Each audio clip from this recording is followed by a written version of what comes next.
गांव का ढाबा। एक गांव में गोकुल बोलकर एक व्यक्ति एक होटल चलाता है। वो बहुत ही बढ़िया चलाता था, पर गोकुल को कभी भी उस होटल को एक बढ़िया ढाबा बनाकर गांव का बहुत अच्छा नाम होना उसकी इच्छा थी। इससे कर्जा करके होटल को ढाबे में बदलता है। इससे लोग वहां पर बहुत ज्यादा आते थे। उसके दोस्त सुब्बू और मधु दोनों भी उसकी ढाबे में मदद करते थे। ऐसे ही रहते हुए एक दिन सुब्बू मधु को बुलाकर, गोकुल, अरे यार, मुझे उस दिन मेरे दादाजी ने लिखा हुआ पत्र मिला। उसमें उन्होंने सुरंग वाले रास्ते के बारे में लिखा है। वैसे ही उन्होंने छुपाए हुए सोने के सिक्के के बारे में भी उसमें लिखा था, करके बताता है। तो मधु, यार तू क्या बता रहा है, मेरे कुछ भी समझ में नहीं आ रहा है रे, थोड़ा हमारे दिमाग में समझ में आए ऐसा बता रहे। गोकुल, अरे यार, पहले हमारा दादा परदादा के जमाने में बहुत ज्यादा डाकू आते थे, इसलिए उन्होंने अपना धन छुपा कर रखने के लिए घर के पीछे सुरंग खोद कर उसमें धन छुपाए करके लिखा है। और घर के पीछे कितना भी ढूंढो तो कुछ नहीं मिला यार। मधु, वो झूठ है या सही किसको पता है यार, अपना समय बर्बाद करने के अलावा, कहकर चला गया। ऐसे ही रहते हुए एक दिन अपने ढाबे के काम होने के बाद अपने खेत को देखने के लिए गोकुल जाकर वहाँ पौधों के लिए पारे बांधने के लिए खोद रहा था। तो वहाँ उसको खोदते वक्त कुछ तो भी लोहे के वजन की आवाज आती है। वो वहाँ पर शक की नजर से देखता है तो वहाँ पर लोहे की एक प्लेट दिखाई देती है। बड़े ताकत लगाकर वो प्लेट हटाने पर वहाँ पर एक रास्ता दिखाई देता है। वो उस रास्ते से उतरकर जाते रहता है तो उसको एक सुरंग गोकुल के घर के पीछे तक का रास्ता दिखती है। ऐसे सुरंग में जाने के बाद एक मटका भरकर सोने के सिक्के दिखाई देते हैं। उनको देखकर गोकुल बहुत ही खुश होता है। उसके बाद उसी रास्ते से उन मटकों को लेकर वापिस आकर गोकुल घर को जाता है और अपनी पत्नी को वो सोने के सिक्के दिखाता है तो देखकर पत्नी बहुत ही खुश होती है।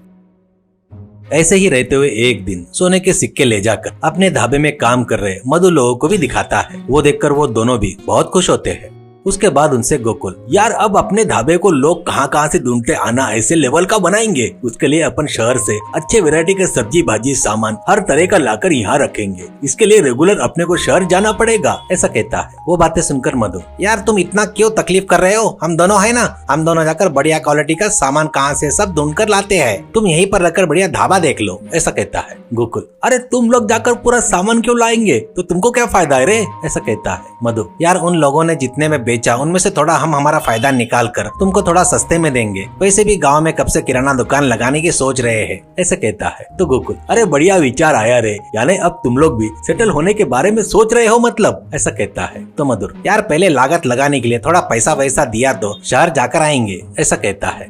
इससे उन दोनों को घर में ले जाकर गोकुल थोड़े थोड़े सोने के सिक्के निकालकर पोटली में बांध कर देता है।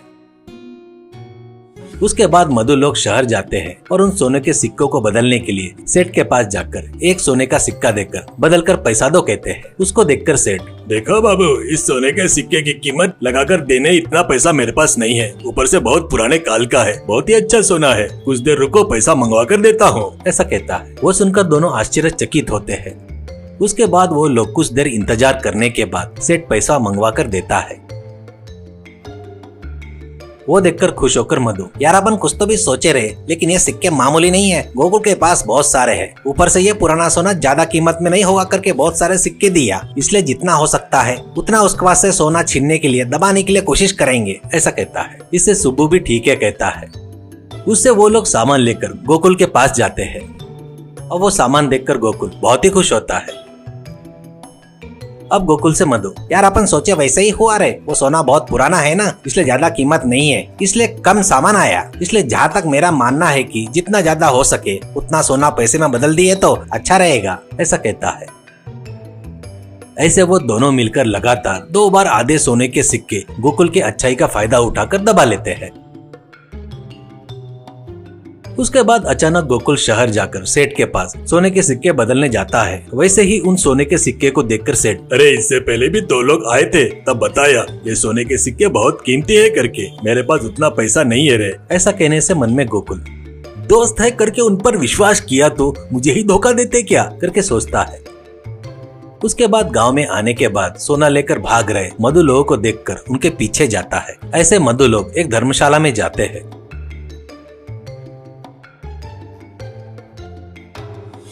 उसके बाद चोरी छिपे उन लोग छुपाई से सोने को लेकर चुपचाप निकल जाता है।